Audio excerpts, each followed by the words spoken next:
Raj, you were talking about how you mentored some of the younger riders. Can you explain more about that? Yeah, when I first came to America, I felt we were really welcome. A lot of people welcomed us, and we we were bringing kind of like a new form of motorcycle racing to the country, and we started back east in New England, Massachusetts, and the first track was Pepperell, Hmm. and there was six of us Europeans. There was Thorsten Hallman, Joël Robert, Dave Bickers, Ake Jonsson, and Stefan Ennequist, and myself. So there was six of us.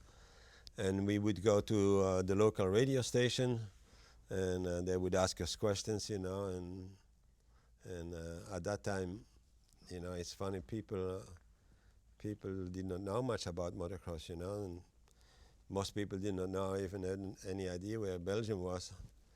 I used to.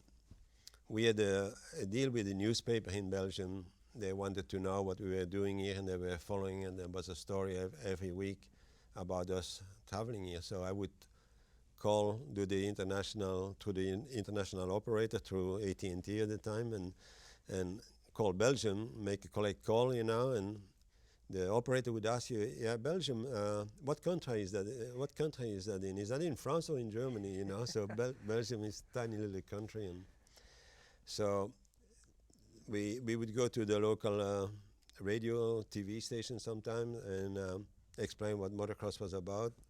Then we would go to the local track wherever they planned us to race, and we would help lay out the track. We would put fence down, and so we Like were design the really track and everything. lay out the track and all that, because most places we came to, Americans were used to have scrambles, and they had the dirt track racing and things like that, but they had desert racing, but not motocross the way we did it, And so we helped to lay out the course, and what I noticed from the very beginning is that the Americans were very welcoming, very open, and wanted to know anything what was new and all that. And I remember we were in Arkansas in Fort Smith, and we went to work at the motorcycle dealership, and the owner, his name was Leroy Winters, and he had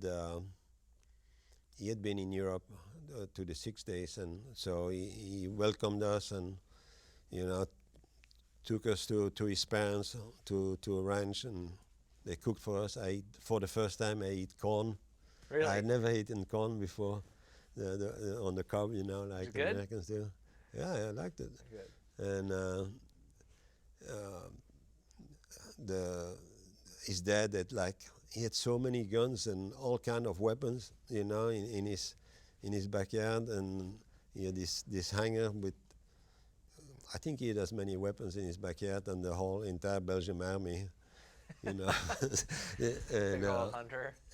yeah, they just Okay. he was really into guns and all that. We always remember that, but he had a beautiful store at that time. I had never seen a motorcycle store that was as nice, and the showroom was beautiful, and he had a real hot rod, and they took us in the evening. People would meet at some street in the back of the town, and they would drag race each other, and The cars or the yeah, dirt with bike cars, cars? no, with cars,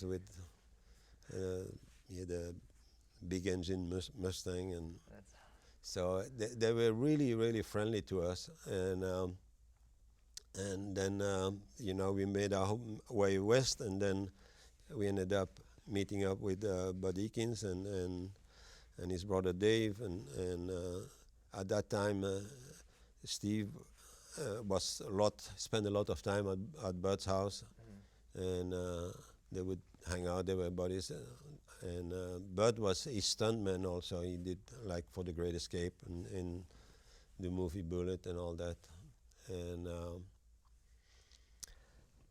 so they made us feel like we could stay there forever almost, and I remember I got injured once. I tweaked my knee I was I was at the race in Houston, and I did not know any sports doctor, anyone like that in the country, and so I called Bud, and he said, "Well, I'll talk to Steve about it." And Steve called me back and set up an appointment with his private doctor, and they took care of me. I never saw a bill or anything, and so it was really cool.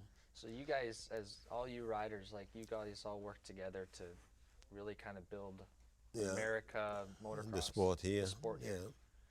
But so that was what made me feel like, hey, these people have been good to me.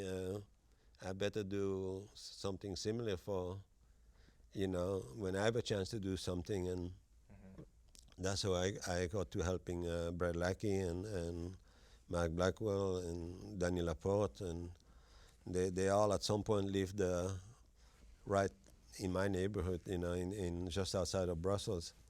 And that became their base for their campaign in the World Championship, and then Brad ended up becoming World Champion in 1982, and in the open class, and Danny in the 250 class, So and did they always call you for a lot of information and? Well, yeah, they would ask for advice for things, and do we do this or do we do that? I mean, like simple things like you need the insurance for your car, and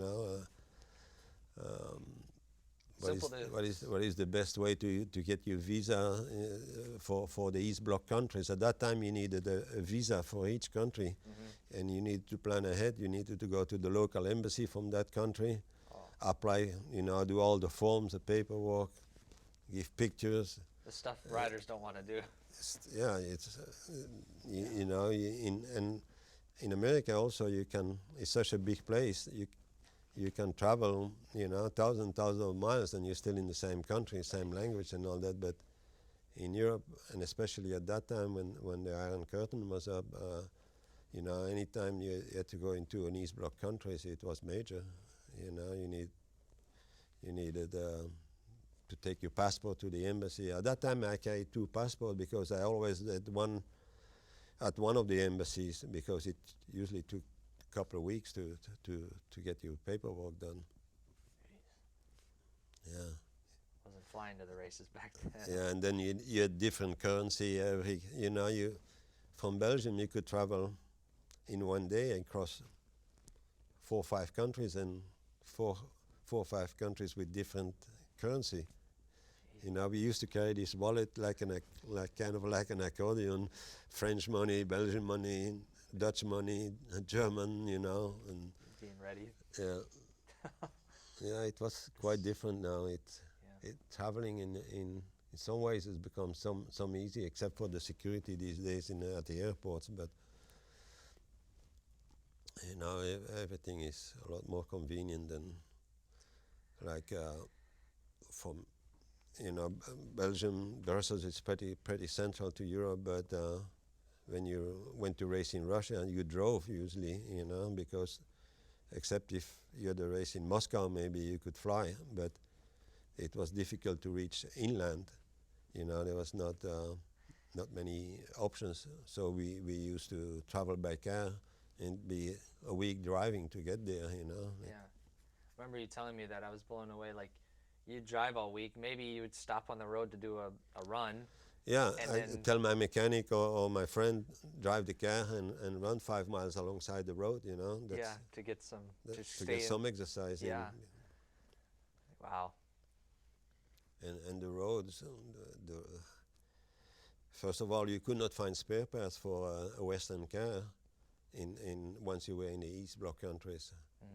And I remember one time breaking a windscreen on my car, and after you drive without the windscreen for a day, you get so, your ears are buzzing. And so the front windshield was out, and the wind was just hitting you? So what I did is we took the back windshield out and put it on the front and taped it. It did not match perfectly, but at least we had something, You had to do things like that. You had to improvise, Yeah.